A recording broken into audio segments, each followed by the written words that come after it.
ने कभी किसी को नहीं बताया कमरे से बाहर किसी गुरु है, गुरु का काम करते हैं, जबकि जानती पूरी दुनिया थी, लेकिन मानती नहीं। फिर भी साहब ने नहीं कहा। लेकिन जब साहब को यह आदेश मिला कि तुम जो करते हो वो कहते नहीं हो, उसके बाद साहब ने कमरे से बाहर लोगों को ये बताना शुरू किया। किसी मेरे गुरु हैं, आपके भी हो सकते हैं, आप करके तो देखिए। पुट टू टेस्ट एंड जज बाय रिजल्ट, साहब हमेशा कहते थे कि किसी चीज का प्रयास करो, उसके बाद क्या परिणाम आते हैं उससे देखो कि वो काम की चीज है कि नहीं है। और आज काम की चीज, काम के गुरु शिव नहीं होते तो साहब ने अकेले शुरू किया था और आज करोड़ों लोग पूरी दुनिया में हैं। आसाम, नॉर्थ ईस्ट, आज से 20-25 साल पहले साहब ने इन इलाकों में दौरा किया है।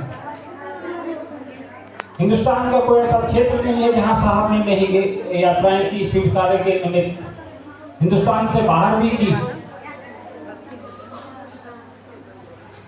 तो आज इतने लोग जो शिव के गुरु स्वरूप से जुड़े हैं, क्या उनको नहीं पता था कि पहले महादेव भी गुरु हो सकते हैं?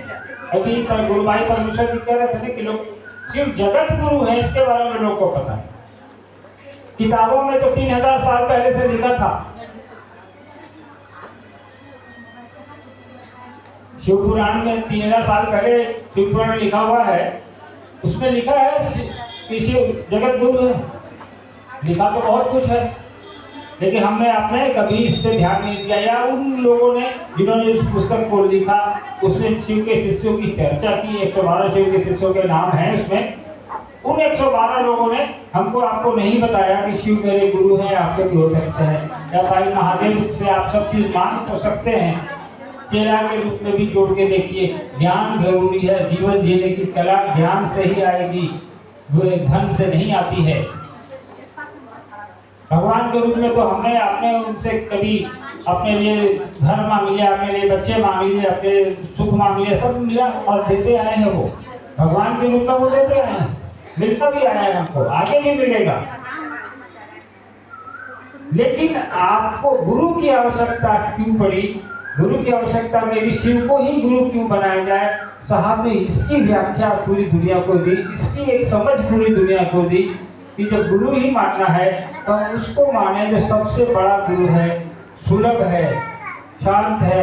जगत में उससे बड़ा कोई भगवान भी नहीं है, जगत में उससे बड़ा कोई देवता भी नहीं है। तो साहब ने कहा जब दोनों एक ही हैं, लेकिन परिणाम गुरु के रूप में अलग होते हैं, देवता के रूप में अलग होते हैं। जब शिव के गुरु स्वरूप से आप मांगे तो गुरु से आप क्या मांगिएगा? आप क्लास में पढ़ने जाइएगा मास्टर साहब से, तो क्या वहां जाके कहिएगा मास्टर जी हमको लड्डू खिलाइए? नहीं खिलाएंगे ना वो लड्डू, क्योंकि वो ध्यान देने के लिए बैठे हैं वहाँ। आप महादेव से भगवान के रूप में मांगेंगे, भूख लगी है भगवान कुछ भोजन का इंतजाम करिए, तो भगवान के रूप में भले वो कर दे भोजन का इंतजाम, करते भी आए हैं, सबको वही खिलाते हैं उनको आपको। लेकिन गुरु के रूप में वो आपको उस भोजन को कैसे प्राप्त किया जाए उसकी समझ दे दे। तो आवश्यकता किसकी है? ज्ञान की ज्यादा आवश्यकता है बनिस्बत कि आपको एक समय का कोई भोजन दे दे। मैं आपको अभी का एक भोजन खिला दूं या आपके पूरे जीवन के भोजन की व्यवस्था कैसे हो इसकी समझ आपको दे दूं, क्या बेहतर होगा आपके लिए? बेहतर वही होगा ना कि मुझको ये समझ दे दीजिए कि मैं पूरा जीवन अपने भोजन की व्यवस्था कर सकता। ये काम गुरु ही कर सकता है। और गुरु के रूप में भी कौन? साहब ने कहा कि सांसारिक गुरु तो है। अभी ये व्याख्या दे रहे थे गुरु, सब गुरु और जगत गुरु। सांसारिक गुरु को